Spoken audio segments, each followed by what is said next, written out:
Welcome to Marley's Music Mondays, where we talk music, culture, and the conversations behind the headlines. Now let's get to it. Now, this week we got a mix of culture, industry news, and a couple different headlines that people is talking about. But first up, Michael Bearden. For those who don't know, he's a keyboardist, composer, arranger, conductor, all that stuff. But he's pretty much he was just the musical director for the Oscars, which were held yesterday, March 15th. So just thinking about that, he's from the South Side. He's pretty much like, like a black man who's been, behind the scenes, like, helping with some of these like big moments from like the Oscars to the Emmys and stuff like that. So just really wanted to, salute to him, you know what I'm saying? And, just like seeing that level of talent, that comes from, the South Side of Chicago, which, I call my, I call my home and where I'm from. But like just thinking about, the level of talent that come from these communities, as well as, just paying homage to those who, who like do it on a major level. So yeah, salute to him. Like I said, his name is Michael Bearden, but he was the musical director for the Oscars, the 2026 Oscars, which was pretty dope. Kind of moving forward, and then still thinking about, like legendary musicians and people from like Chicago, I would only, I definitely would have to pay recognition to Buddy Guy. You know what I'm saying? He played a little part in the Sinners, the reenactment of one of the dance scenes from the movie. But yeah, it was pretty dope, just seeing him out there with them, as well as, it kind of being like a moment, for like this all black cast mainly, who did this music, this music tribute, as far as like, paying homage to the blues and whatnot, even though it was, it kind of hit on a lot of, different issues I will super touch on. But I'm just saying that seeing that they, pay homage to the living legend, you know what I'm saying? And definitely seeing them come off out there. They had Raphael Sadiq out there, Brittany Howard, trying to remember like who else. I'm drawing a blank on the guy's name from Sinners, who just did the Tiny Desk with Buddy Guy, but he was out there, but it was actually pretty dope. They did a dope rendition, and they had the ballet artist, I believe, Misty Copeland. Like, that ain't my thing. Like, I ain't on the, I ain't on the what's the name? That made the Timothy Chalamet, some of you may or may not know who he was, but I know he caught some flack for like talking about opera as well as ballet being like, like declining art forms.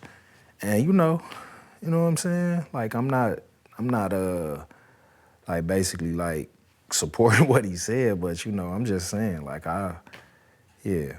I've never been to a ballet and I've never been to an opera, so. But just kind of moving forward, like, yeah, they kind of think the dude on the Oscars kind of threw a crack. He was like, oh, he didn't throw jazz in there, so I think that was kind of a thing too. So what's y'all take on that? Do y'all feel, that these, art forms are like declining and not necessarily on the, at the upper echelons that they used to be? You know what I'm saying? But like I said, just really looking at that and kind of keeping it, keeping it moving.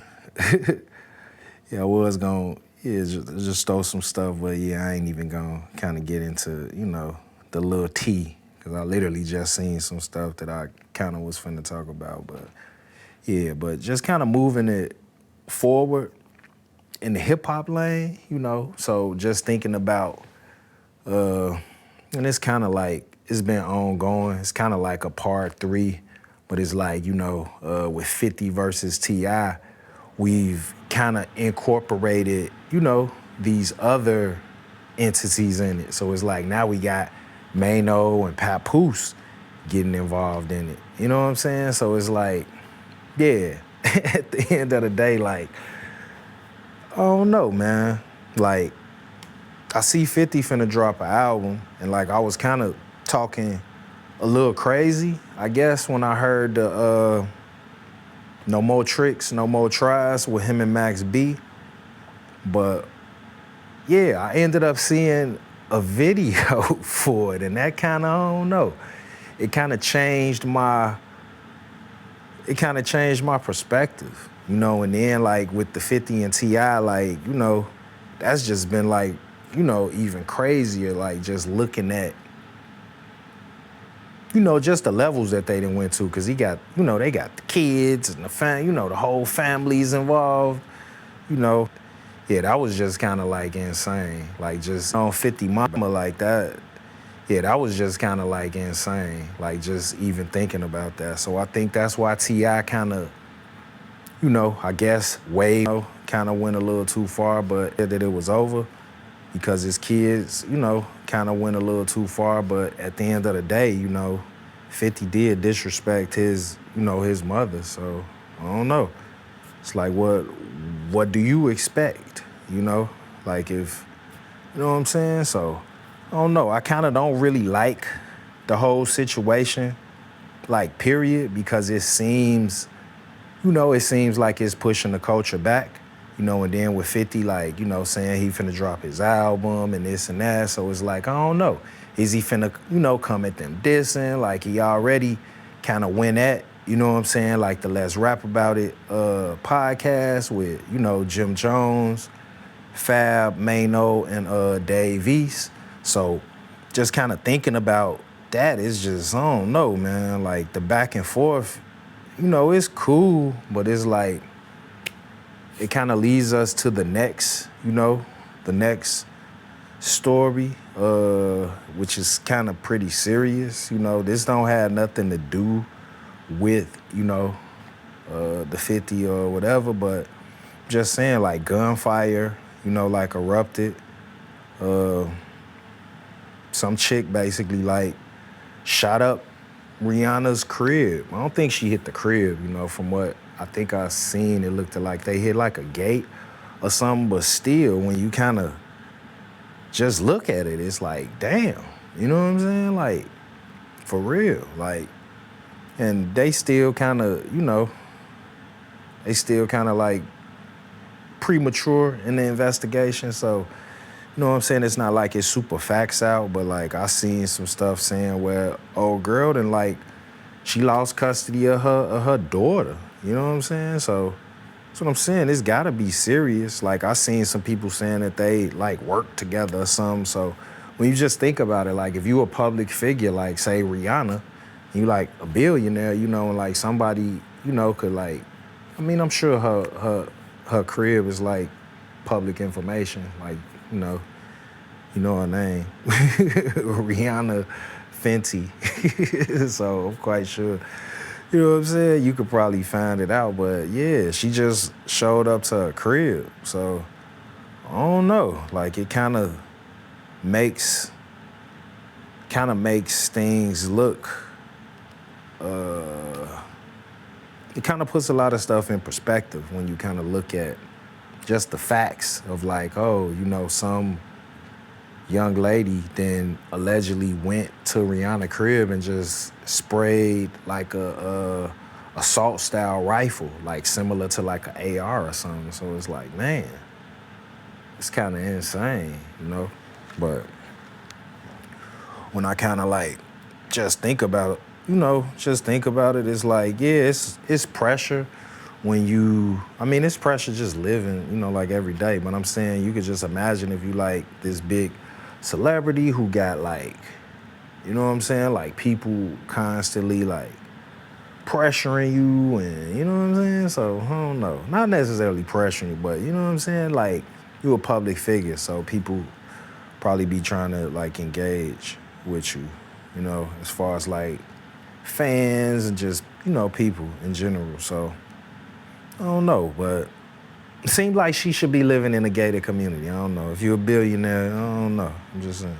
But kind of moving forward and just kind of thinking about on the business side of music, which is what I really like to try to stress to artists, just kind of looking at what went down in 2025, vinyls, you know, which is, you know, records, you know.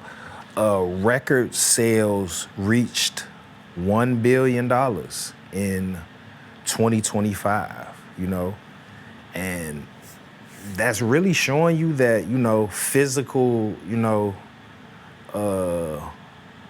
like physical forms of music, you know, is still like viable, especially if they making $1 billion, even though they taxing on it right now. But when you kind of just think about it, it was saying that, you know, this is basically hasn't really been like doing nothing since like, I think they said like 83. Like it, I'm not looking at the article that I was, you know, that I'm referencing, but like it was saying something about like in 83 was around like the, you know, the last time it kind of like was really like, you know, because we like in a streaming dominated industry, but like I always encourage, you know, artists as well as, you know, the fans, like the consumers of the music to actually think about, you know, like how are you consuming it? And, you know, is it like in your best interest? Because like I said, when I was coming up, you know, we bought like tapes and CDs and stuff and we had them. And it's like now you paying for subscriptions and, you know, I won't even super get into all that, but you know, the more music kind of just sucks. So it's like at the end of the day, you got all of this music, but it's like you might not even be listening to everything. And, you know, like, I don't know. What's your take on it? You know, do you feel at an advantage because you have like Spotify or Apple Music or Tidal, you know, like whatever your preference is, you know, or do you feel, you know, that just the abundance is kind of like oversaturated, like real talk? Cause yeah, I don't know, but I know what basically kind of solidifies my point, you know, at the same time, in 2025, the overall recorded music industry generated $11.5 billion in revenue.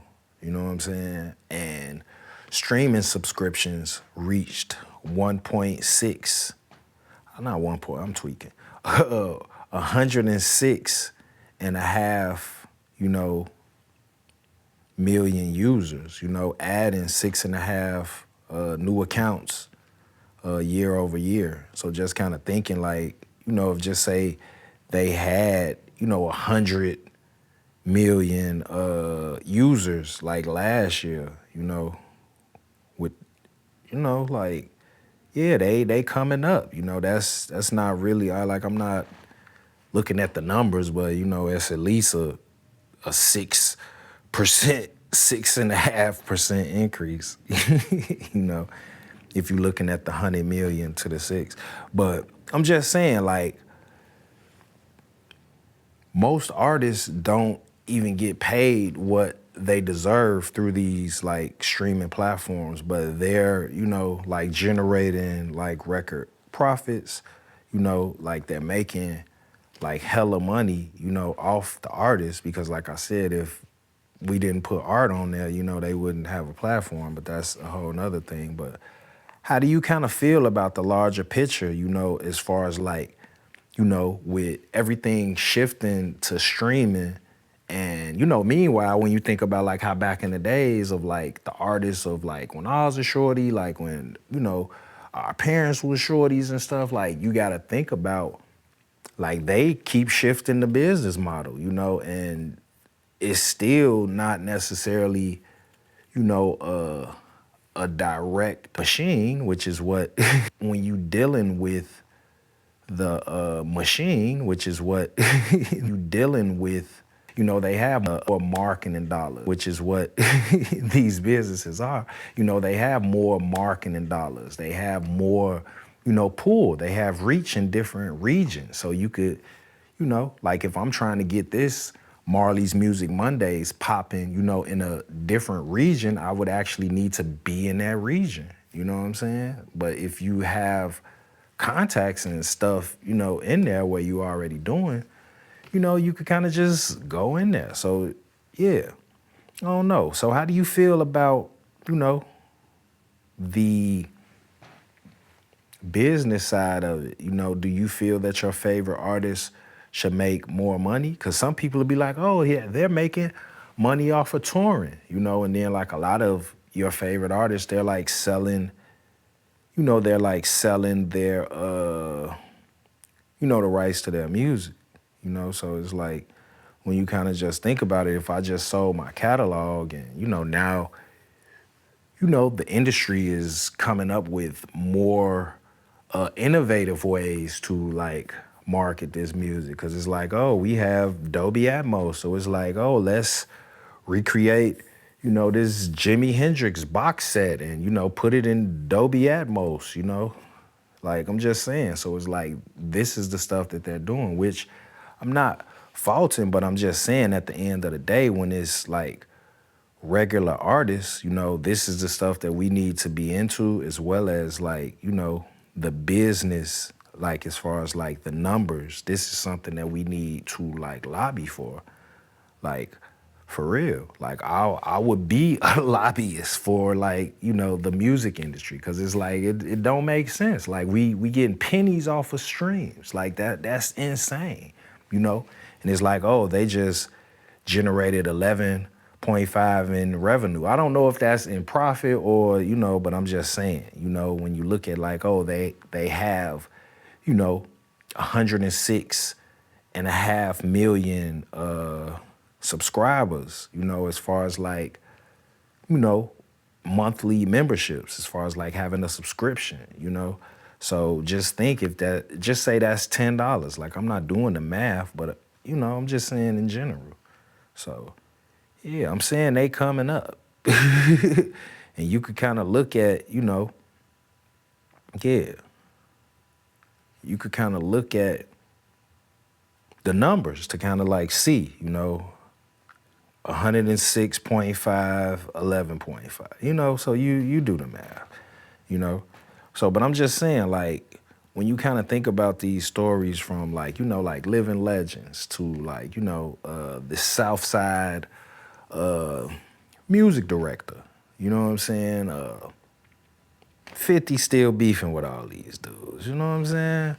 And then like you look at the industry, like, oh, they making money. Like this is the most important thing, like all that other stuff is kind of irrelevant, So it's like I try to get artists as well as, everyday people who like, consume music and all this type of stuff. Like, like you gotta think about this stuff. Like you kind of tripping on politicians and all that stuff. Like, man, I better get it together. But yeah, I digress. But, it really encompasses how music is an ecosystem that, that's ongoing. You know what I'm saying? And the culture is going to continue with or without you, but it's like, is the culture gonna, be for you or like against you? You know what I'm saying? Because it's like right now, the culture isn't necessarily working for like the small guys the way it needs to. You know what I'm saying? Because it's like the business behind all of that stuff definitely needs to catch up. Like, what's your take on it? Like let me know what you think. Do you feel, like I said, do you feel that your favorite artist is cool and they straight, or like what's your take? Because like I said, yeah. I don't know. I think we need to change it. You know, like I ain't gonna lie, cause yeah, I mean I'm kind of heated. You know, just sitting looking at just looking at like what these cats getting paid, and then they not necessarily like even trying to look at like 360 deals and all that. But like I said, I digress because I could get on a ramping and start going off on a tangent. But like I say, when you think about, all of these things, this is why music is, for one, appreciated and is something that's, I guess, kind of like a commodity, in like our communities, and people don't look at it, as far as like creating these songs that become soundtracks to people's lives, as well as, like shows and different performances and stuff like that. So, yeah, it's been pretty dope. But like I said, this has been Marley's Music Mondays. And yeah, same time next week, you know what I'm saying? Probably the same place, you know what I'm saying? And yeah, we'll be back to break down, you know what I'm saying, what's going on in music. Real talk. But thank y'all for tuning in, and definitely like, comment, and subscribe. Yeah, Marley's Music Mondays. You did.